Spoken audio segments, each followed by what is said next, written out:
یہ گالی دینے والے جو ہوں گے نا، قیامت والے دن ان کو بڑی ناکامی اور بڑی حسرت ہونے والی ہے۔ حدیث میں آتا ہے ایک مرتبہ رسول اللہ صلی اللہ علیہ وسلم نے صحابہ سے پوچھا کہ تم لوگ جانتے ہو کہ مفلس کون ہے؟ تو صحابہ عرض کرنے لگے کہ اللہ کے رسول، مفلس وہی ہے جس کے پاس درہم و دینار نہیں ہے، جس کے پاس دنیا کا مال و متاع نہیں ہے۔ اور جیسے ہم بھی یہی سوچتے ہیں، آج ہم سے بھی کوئی کہا تمہارے ہم سے بھی کوئی پوچھے بھائی تمہارے نزدیک میں یہ مفلس کون ہوتا ہے، تو ہم یہ کہتے ہیں یہ جو بیچارہ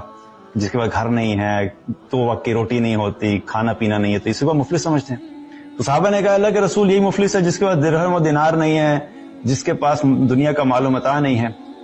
تو آپ صلی اللہ علیہ وسلم نے فرمایا کہ نہیں، میری امت کا مفلس وہ ہے جو قیامت والے دن روزے بھی لے کر، نماز بھی لے کر آئے گا، روزے بھی لے کر آئے گا، زکوٰۃ بھی لے کر آئے گا، یعنی سارے کام کیے ہوں گے، لیکن اس حال میں آئے گا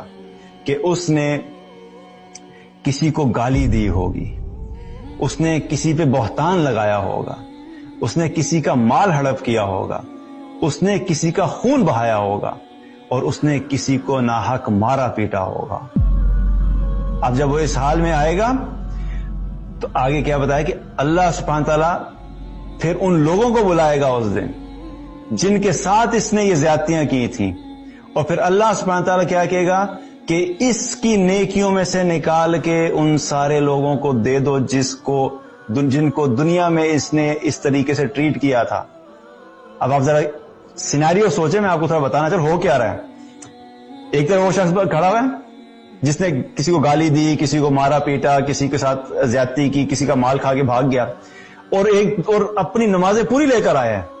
5 وقت کی نمازیں پڑھتا تھا، ماشاءاللہ تبارک اللہ، جماعت سے پڑھتا تھا، اور اس کے علاوہ زکوٰۃ بھی پوری پے کرتا تھا، ہر رمضان کے روزے بھی رکھتا تھا، تہجد گزار بھی تھا، بڑے بڑے نیک کام کرتا تھا، صدقہ خیرات بھی کرتا تھا، لیکن حقوق العباد میں کیا کر رہا تھا؟ کسی کو گالی دی ہے، کسی کو مارا ہے، کسی پہ بہتان لگایا ہے، کسی کا خون کیا ہے، کسی کا مال ہڑپ کیا ہے۔ اب یہ سارے قیامت والے دن لائن میں لگے ہوئے ہوں گے اس کے سامنے، اور کیا کہا جائے گا؟ بھائی اس کی نیکیاں اٹھاؤ اور ان کے حقوق ادا کرنا شروع کرو۔ اب اس سے نیکیاں لی جا رہی ہیں، اس کو دی ہیں، اس سے نیکیاں لی اس کو دی، اس سے نیکیاں لی اس کو دی، جو بھی جن کے ساتھ اس نے زیادتی کی تھی، اب اس کی نیکیوں سے نکال کے ان سب کے حقوق ادا کیے جائیں گے۔ اب آپ سوچیں کتنی خطرناک بات ہے یہ۔ کچھ لوگ ایسے ہیں،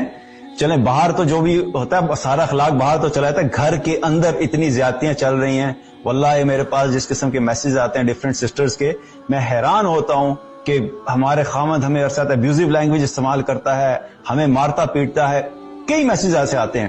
آپ سوچیں کہ وہ خامد جس نے اپنی بیوی کو 15 سال 20 سال گالیاں دیتا رہا اور مارتا رہا، اور وہ اللہ کی بندی سہتی رہی،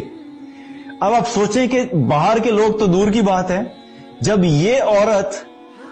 قیامت والے دن اپنے خامند کے سامنے کھڑی ہوگی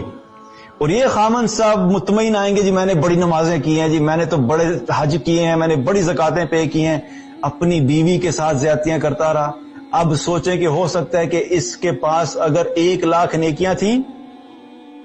اور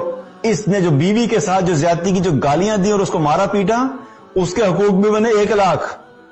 اب اس کی 1 لاکھ نیکیاں اٹھا کے خامن صاحب کی نیکیوں سے نکل کے بیوی کی نیکیوں میں چلی جائیں گی، اور کیا ہوگا؟ اس کو جہنم میں پھینک دیا جائے گا اور وہ کامیاب ہو جائے گی۔ یہ میں اگزامپل بتا رہا ہوں، یہ کوئی بھی ہو سکتا ہے۔ بیوی کی اس لیے اگزامپل بتا رہا ہوں کیونکہ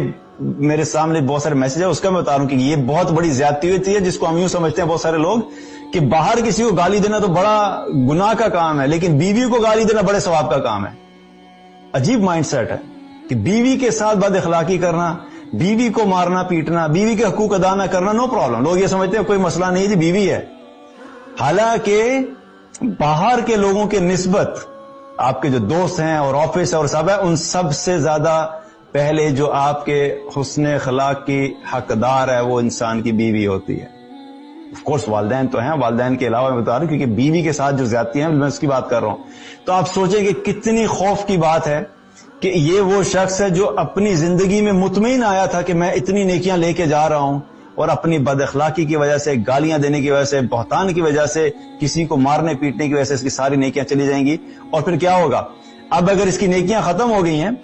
اور لوگوں کے حقوق ابھی باقی ہیں کہ بھائی جان نے کوئی 40-50 سال لوگوں کے ساتھ زیادتیاں کی تھیں، اب کیا ہوگا جی؟ اس کی تو نیکیاں ختم ہوگی، اب باقی لوگوں کے حقوق کیسے پے ہوں گے؟ کیونکہ کریڈٹ ہی ختم ہو گیا، اب آپ کے پاس ہے ہی کچھ نہیں.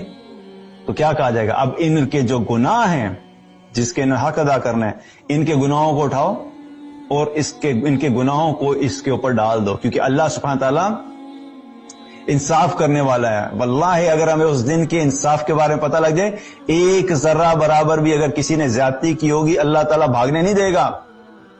چاہے بیوی کے ساتھ کی ہو یا بیوی نے خاوند کے ساتھ کی ہو، والدین نے بچوں کے ساتھ کی ہو، بچوں نے والدین کے ساتھ کی ہو، انسان نے اپنے آفس میں کی ہو، باہر کی ہو، محلے والوں کے ساتھ کی ہو، خاندان والوں کے ساتھ کی ہو،